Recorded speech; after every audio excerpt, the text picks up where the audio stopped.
بسم اللہ الرحمن الرحیم۔ السلام علیکم۔ غربت کی وجہ سے اماں نے مجھے دبئی بھیج دیا۔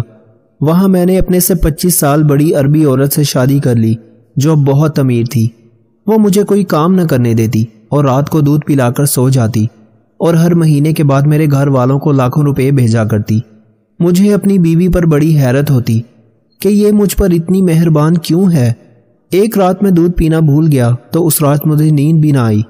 تھوڑی دیر بعد میری بیوی کو لگا میں سو گیا ہوں تو میری روح لرز گئی جب اس نے میرے ساتھ آج بھی میری بیوی نے مجھے 1 لاکھ روپے دیے اور کہا کہ میں یہ پاکستان بھیج دوں اپنے گھر والوں کے پاس۔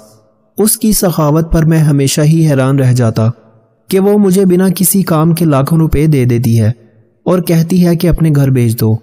میں اپنی بیوی سے بہت خوش تھا کیونکہ بنا کسی کام کے اور بنا محنت کے ہی میں لاکھوں میں کھیل رہا تھا۔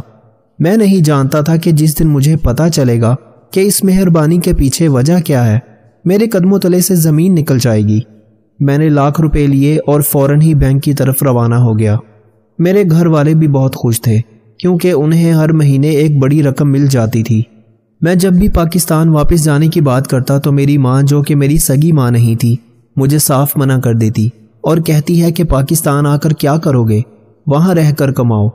میری بیوی بھی نہیں چاہتی تھی کہ میں اب واپس جاؤں، اس لیے میں یہاں آرام سے رہ رہا تھا۔ میں جب بھی واپس جانے کی بات کرتا میری بیوی نوٹوں سے میرا منہ بند کر دیتی اور کہتی کہ وہ میرے بغیر نہیں رہ سکتی۔ وہ مجھ سے عمر میں 20 سال بڑی تھی۔ 8 ماہ پہلے میں پاکستان سے ملازمت کے سلسلے میں دبئی آیا تھا۔ یہاں آ کر مجھے کوئی صحیح کام نہیں مل رہا تھا اور جس دن میں نے واپس آنے کا ارادہ کیا تو اچانک ہی سڑک پر ایک عورت کی گاڑی سے ٹکرا گیا جو اب میری بیوی تھی، اور وہیں سے میری قسمت پلٹ گئی۔ میں لاکھوں میں کھیل رہا تھا، بہترین گھر میں رہتا اور پیسوں کی بھی کوئی کمی نہیں تھی۔ مجھ پر ایسا انکشاف ہوا کہ جب میں اپنی بیوی سے ٹکرایا اس نے مجھے پوچھا کہ کیا بات ہے، میں پریشان ہوں، اور جب میری پریشانی کی وجہ پوچھی تو میں نے اسے بتایا کہ مجھے پیسوں کا مسئلہ ہے۔ اس نے کہا کہ میں اکیلی ہوں، مجھ سے شادی کر لو، میں تمہارا سارا خرچہ اٹھاؤں گی۔ پردیس میں اس سے اچھی بات کیا ہو سکتی تھی کہ مجھے بیوی بھی مل جاتی اور پیسوں کا مسئلہ بھی حل ہو جاتا۔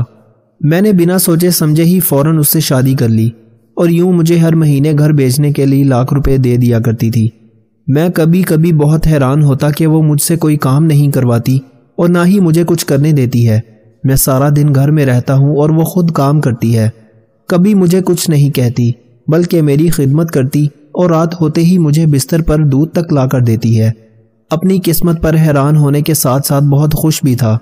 سارا دن گھر میں رہنے کی وجہ سے بھوک بھی بہت کم لگتی تھی۔ کچھ دن پہلے وہ رات کو میرے لیے دودھ کا گلاس لے کر آئی تو میں نے اسے پینے سے منع کر دیا کیونکہ میرا پیٹ بھرا ہوا تھا، لیکن وہ ضد کرنے لگی کہ مجھے دودھ پینا پڑے گا، اور جب تک میں نے پورا گلاس ختم نہ کر لیا وہ میرے سر پہ کھڑی رہی۔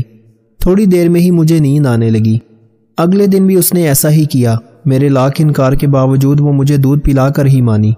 میری سمجھ میں بھی نہیں آ رہا تھا کہ وہ کیوں زبردستی میرے پیچھے لگ کر دودھ پلاتی ہے۔ میری بیوی عمر میں مجھ سے 20 سال بڑی تھی، لیکن مجھے اس کی عمر سے کوئی مسئلہ نہیں تھا۔ وہ بھی بنا کسی کام کے مجھے اتنے پیسے دے رہی تھی کہ مجھے تو اس کی عمر اور اس کے سفید بال بھی نظر آنا بند ہو گئے تھے۔ رات ہوتے ہی وہ آج بھی دودھ کا گلاس پکڑ کر میرے سامنے کھڑی تھی۔ مجھے نہیں پینا یار، روز روز پی کر میرا جی متلانے لگا ہے۔ میں آج بالکل بھی دودھ پینے کے موڈ میں نہیں تھا، لیکن یہ ایک دفعہ پھر اپنی ضد پر اڑ گئی۔ میں نے کہا ٹھیک ہے یہاں رکھ دو، میں پی لیتا ہوں۔ وہ مجھے گھورنے لگی۔ میں نے اسے یقین دلایا کہ میں پی لوں گا، تم پریشان نہ ہو۔ وہ جیسے ہی دودھ رکھ کر کمرے سے نکلی میں نے فٹافٹ سے سارا دودھ باتھ روم میں بہا دیا اور واپس اپنی جگہ پر آ کر لیٹ گیا۔ مجھے جاننا تھا کہ وہ دودھ پلانے پر اتنا زور کیوں دیتی ہے۔ تھوڑی دیر کے بعد جب وہ کمرے میں آئی تو آتے ہی اس نے دودھ کا خالی گلاس ٹھیک کیا۔ میں آنکھیں بند کیے سونے کی بھرپور ایکٹنگ کر رہا تھا۔ اس نے ایک نظر مجھ پر ڈالی اور بستر پر آ کر بیٹھ گئی۔ کچھ دیر کے بعد اس نے جو کیا میرے لیے ایک دم غیر یقینی تھا۔ میری روح تک لرز اٹھی جب اس نے ہم 2 بھائی اور 8 بہنیں تھیں۔ میری ماں کے سر پر بیٹیوں کی شادی کی فکر سوار تھی۔ ہم کرائے کے گھر پر رہتے تھے اور گھر میں بہت تنگی تھی۔ ایک دن ہمارے جاننے والے ایک آدمی نے اماں کو کہا کہ وہ مجھے باہر کے ملک بھیج دیں تو اچھی آمدنی ہو جائے گی اور ہمارے سارے مسئلے حل ہو جائیں گے۔ اس نے اماں سے 1 لاکھ روپے لیے اور میرے دبئی جانے کی ساری کارروائی کی۔ اماں نے اپنی ساری زندگی کی جمع پونجی مجھ پر لگا دی تھی اور اب بس وہ یہی چاہتی تھی کہ میں دبئی جاتے ہی انہیں پیسے بھیجنا شروع کر دوں۔ جب میں دبئی آیا تو میرے پاس کوئی نوکری نہیں تھی، ہر جگہ خوار ہوا، اور جب میں نے واپسی کی بات کی تو اماں نے مجھے بہت ذلیل کیا۔ وہ نہیں چاہتی تھی کہ میری بیوی جس سے مل کر مشکلیں حل ہو گئیں۔ اب میری ماں بھی مجھ سے بہت خوش تھی۔ میری 4 بہنیں بھی شادی کر کے اپنے گھروں میں جا چکی تھی۔ میری بیوی میرے سوتے ہی میرے پاس آئی اور اس نے میرے ساتھ وہ سب کیا جو میں سوچ بھی نہیں سکتا تھا۔ وہ 2 گھنٹے تک میرے ساتھ، میں جو سونے کی صرف ایکٹنگ کر رہا تھا، اپنی جگہ ساکت لیٹا تھا۔ مجھے ڈر تھا میں نے اگر سانس بھی زیادہ زور سے لی تو وہ سمجھ جائے گی کہ میں جاگ رہا ہوں۔ میں نے خود پر قابو پایا اور اس کے آگے ایسے ہی پڑا رہا جیسے سو رہا ہوں۔ اس نے آہستہ آہستہ میرے قریب آ کر میری نیند کا اندازہ کیا کہ میں کتنی گہری نیند میں ہوں، یعنی ذرا سی بھی حرکت نہیں کی، اور اسے بالکل نہیں پتا چلا کہ میں نے دودھ پینے کی بجائے پھینک دیا ہے اور میں جاگ رہا ہوں۔ اس کے بعد اس نے، میری بیوی دبئی میں اکیلی رہتی تھی، وہ بھارت سے دبئی کام کے سلسلے میں آئی تھی۔ اس کا پورا گھرانہ بھارت میں تھا۔ وہ کافی سال سے یہی کام کرتی اور اپنا گھر چلاتی رہی۔ اس کی تنخواہ اتنی زیادہ نہیں تھی کہ وہ اپنی پوری فیملی کے خرچے کے ساتھ ساتھ ان کی خواہشات بھی پوری کر سکے۔ ہر روز اس کے گھر والے اسے فون کرتے اور زیادہ پیسے بھیجنے کے لیے مجبور کرتے۔ وہ اب بہت تنگ آ چکی تھی اور 3 نوکریاں کرنے کے باوجود بھی وہ اپنے گھر والوں کو مطمئن نہیں کر پا رہی تھی۔ ایک دن حالات سے تنگ آ کر اس نے ایک امیر شیخ سے شادی کر لی۔ اس وقت وہ بہت جوان تھی، اس لیے شیخ نے شادی کر کے اسے پیسہ، گھر، سب کچھ دے دیا۔ شیخ کے مرنے کے بعد ہی اس نے مجھ سے شادی کی تھی، لیکن مجھے یہ نہیں پتا تھا کیونکہ مرض شادی نہیں ہے، بلکہ وہ تو شادی کے بعد وہ ہمارے بچوں کے لیے مجھے ایک ہاسپٹل لے گئی اور ڈاکٹر سے عربی میں کچھ کہا۔ اس کے بعد ڈاکٹر نے مجھے کچھ ٹیسٹ کروانے کے لیے کہا۔ میری ٹیسٹ کی رپورٹ آ گئی تھی۔ ڈاکٹر نے عربی میں میری بیوی کو کچھ سمجھاتے ہوئے میرے لیے کچھ دوائیں دے دیں۔ میری بیوی نے مجھے بتایا کہ میرے ساتھ کچھ مسئلہ ہے اور مجھے کچھ وقت تک یہ دوائیں کھانی ہوں گی۔ اب مجھے روز وہ دوائیں کھلاتی۔ میں بھی چاہتا تھا کہ ہمارے بچے ہو جائیں تاکہ وہ ہمیشہ مجھے اپنے پاس ایسے ہی رکھے۔ مجھے اس عیاشی والی زندگی کی لت لگ گئی تھی۔ بس مجھے اس کی دودھ پلانے کے طریقے پر شک تھا، اس لیے اس رات میں نے دودھ پینے کی بجائے باتھ روم میں پھینک دیا۔ اس وقت تک میں نہیں جانتا تھا کہ اس کا مقصد کیا ہے، لیکن دودھ نہ پینے کی وجہ سے مجھے نیند بھی نہ آئی تھی۔ اس لیے میں اس کے ٹاسک کو جان سکا تھا کہ کیوں اس نے مجھ سے شادی کی اور کیوں وہ میرے گھر کا خرچہ اٹھا رہی تھی۔ اگلی صبح اٹھنے کے بعد میں نے بالکل ظاہر نہیں کیا کہ میں رات جاگ رہا تھا۔ مجھے سب پتہ چل گیا ہے۔ میں بس یہاں سے بھاگنا چاہتا تھا۔ میں نے اپنی بیوی کے ساتھ ناشتہ کیا اور وہ روز کی طرح اپنے آفس چلی گئی۔ وہ ایک کاروبار چلاتی تھی۔ میں روز اس کے جانے کے بعد کمرے میں آ کر ٹی وی چلا لیا کرتا، لیکن آج میں کمرے میں نہیں آیا تھا۔ مجھے کسی بھی صورت اس بنگلے سے جانا تھا۔ میں اپنی بیوی کے جانے کے بعد خود بھی اپنا پاسپورٹ اور پیسے جیب میں ڈال کر دروازے کی طرف بڑھ گیا، لیکن مجھے حیرت کا شدید جھٹکا لگا جب گھر کے گارڈ نے مجھے باہر جانے سے روک دیا اور کہا کہ میڈم کی اجازت نہیں ہے کہ آپ کہیں باہر جائیں۔ میں نے گارڈ سے کہا کہ میں صرف قریب کے ایک سٹور تک جا رہا ہوں، لیکن وہ نہیں مانا اور میں بوجھل قدموں سے واپس اپنے کمرے میں آ گیا۔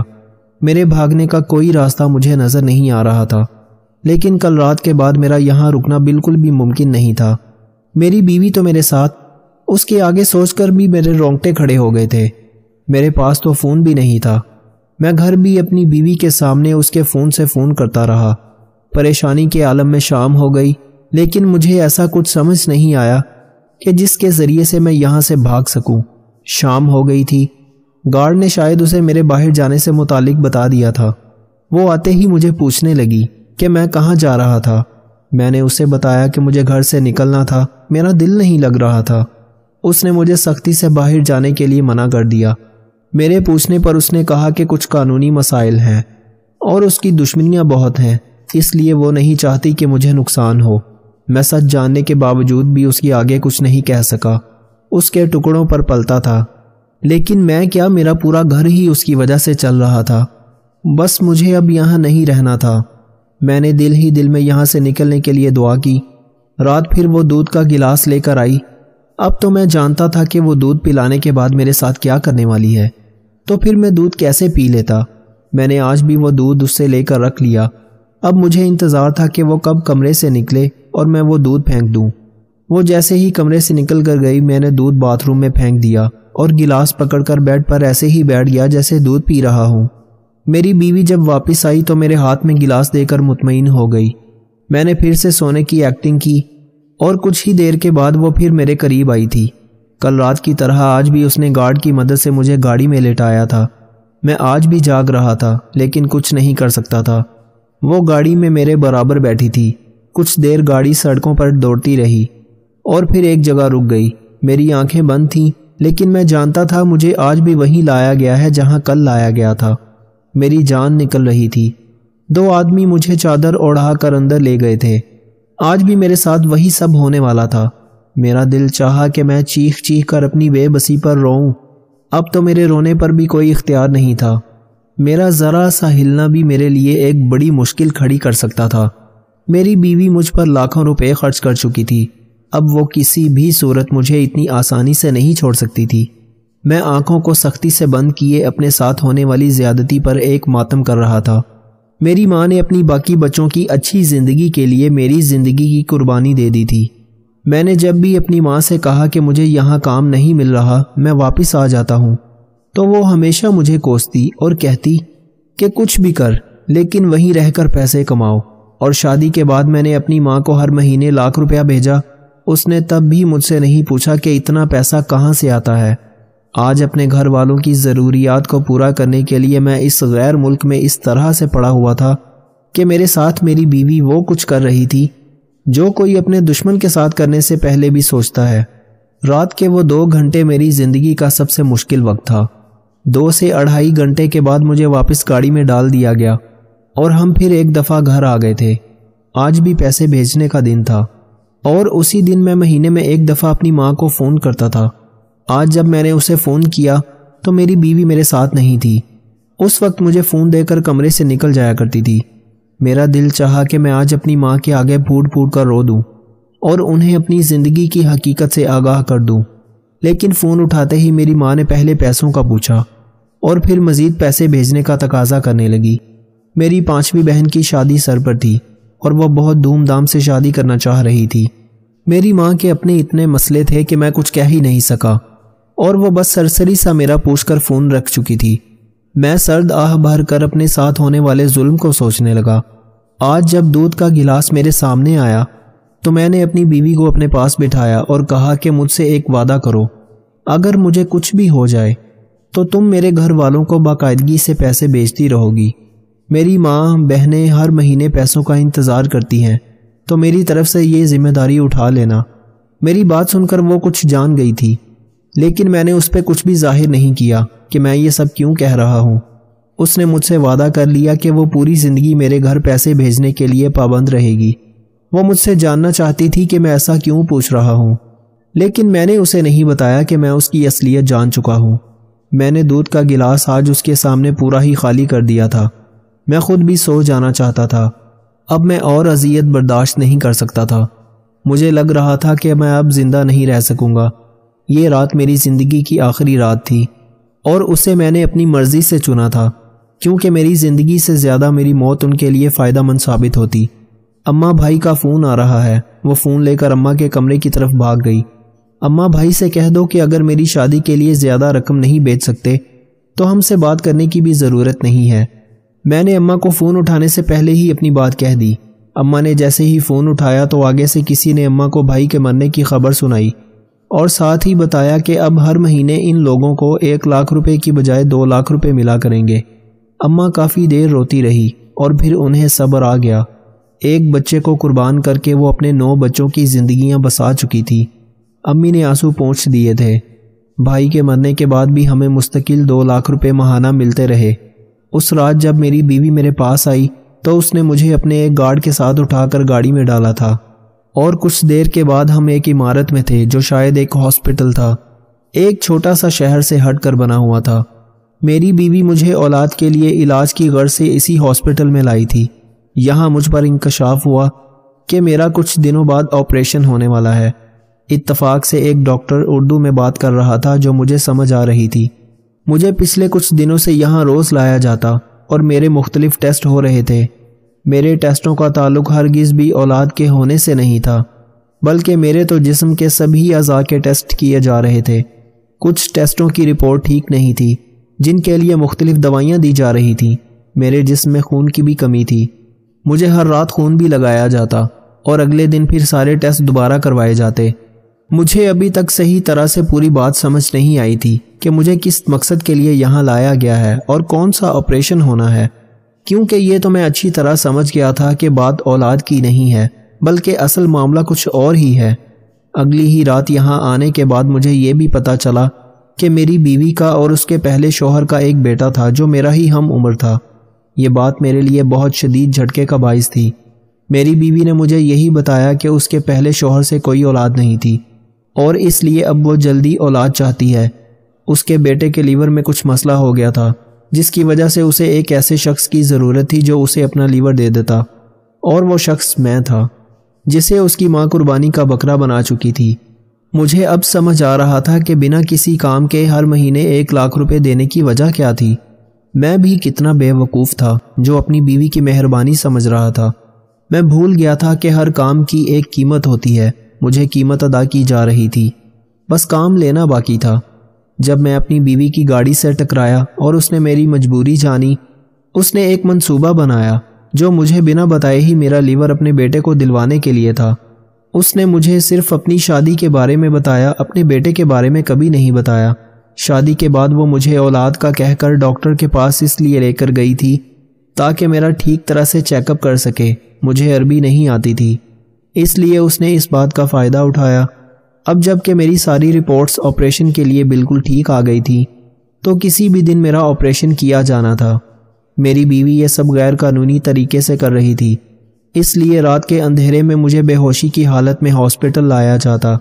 اب جب کہ میں سچائی جان چکا تھا تو میں یہاں سے بھاگنا چاہتا تھا، لیکن میری آزادی کے سارے دروازے بند ہو چکے تھے، اور سب سے بڑھ کر میرے گھر والوں کو بھی میری ضرورت نہیں تھی۔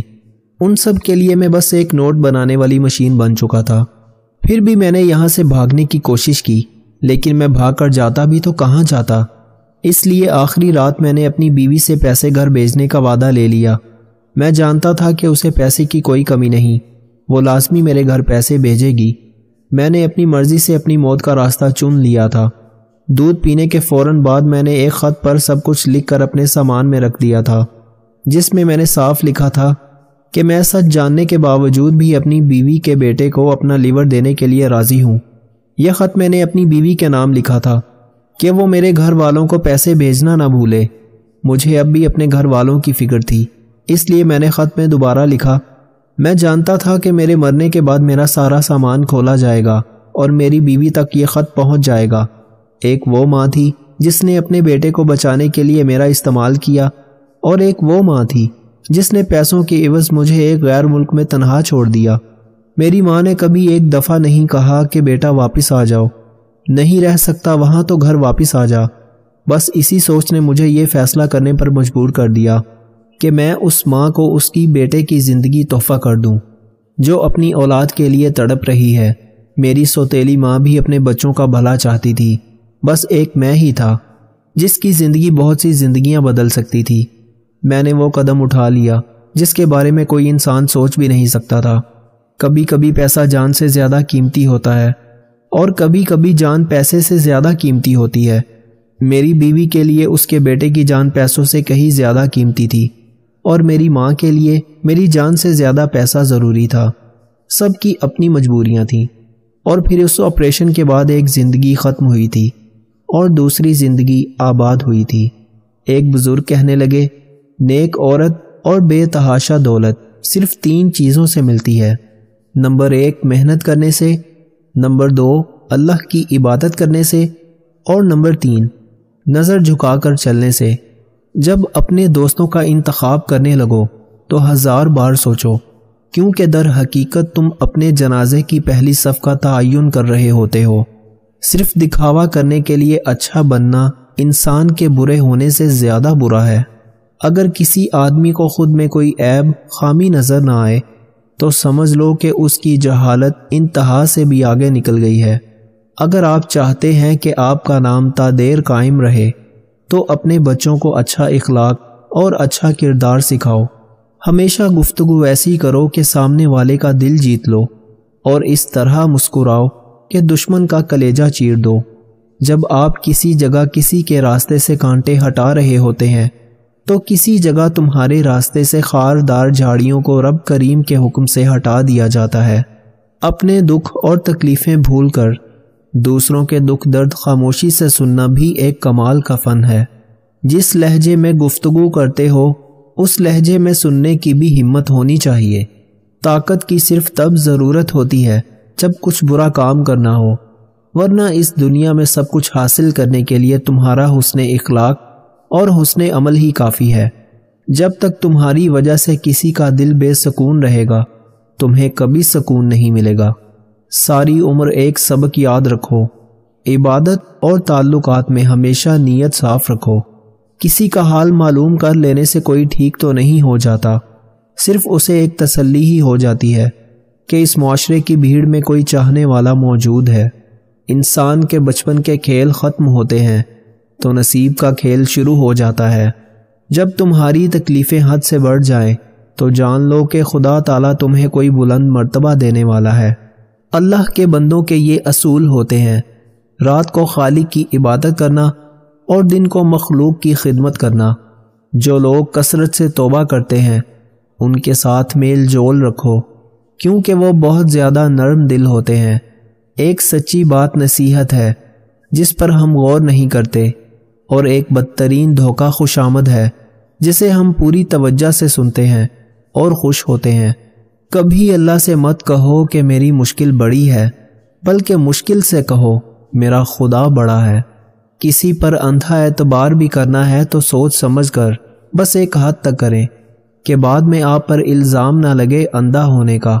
دنیا کے آدھے لوگوں نے زندگی جینے کی آس اور اپنی آنکھوں کے قیمتی خواب صرف اس وجہ سے چھوڑ دیے کہ لوگ کیا کہیں گے۔ اس معاشرے کے چند گھٹیا لوگوں کی وجہ سے مرد کی محبت اور عورت کی وفا بھی بدنام ہے۔ برے لوگ ہی اچھے ہوتے ہیں، کم از کم وہ دکھاوا تو نہیں کرتے اچھا دکھنے کا۔ جب آپ کسی دوسرے کے راستے میں روشنی کرتے ہیں تو خدا کی ذات تمہارے راستے بھی روشن کر دیتی ہے۔ اکثر لوگ ایسے ہیں جو دور سے دکھنے میں بہت خوش باش اور مطمئن نظر آتے ہیں، ایسا لگتا بھی نہیں کہ ان کے قریب کوئی غم آئے ہوں۔ اگر قریب جا کر دیکھو تو پتہ چلتا ہے کہ سچائی یہ نہیں بلکہ دنیا ایک واقعی آزمائش گاہ ہے۔ بزرگ فرماتے ہیں بیوی کو اپنی کمائی نہ بتاؤ، کیونکہ گھر کو چلانا مرد کی ذمہ داری ہے، اسے پتہ ہوتا ہے کیسے چلانا ہے۔ عورت کو اس کا خرچ ضرور دیں اور اس کی جائز خواہشات کا خیال ضرور کریں۔ عورت کے سامنے کبھی رونا مت، چاہے کتنے ہی دکھ اور تکلیفیں کیوں نہ آ جائیں، لیکن اپنی بیوی کے سامنے بھی آنسو نہ بہانا۔ وہ ساری زندگی یہی خیال کرے گی کہ یہ مرد کمزور ہے۔ اس معاشرے کی ہر عورت کی خواہش ہوتی ہے کہ 25 سال والا لڑکا اسے وہ ساری سہولتیں دے جو اس کے باپ کو دیتے ہوئے 50 سال لگ گئے۔ اکثر اوقات دعائیں رب کے فیصلے نہیں بدلتی مگر تمہارا دل بدل دیتی ہیں اور اللہ پاک کے فیصلے کے مطابق کر دیتی ہیں۔ بندوں کا خالق کہتا ہے نکاح کرو، تمہارے رزق میں اضافہ ہوگا، لیکن بندے کہتے ہیں پہلے رزق جمع کرو پھر نکاح کرو۔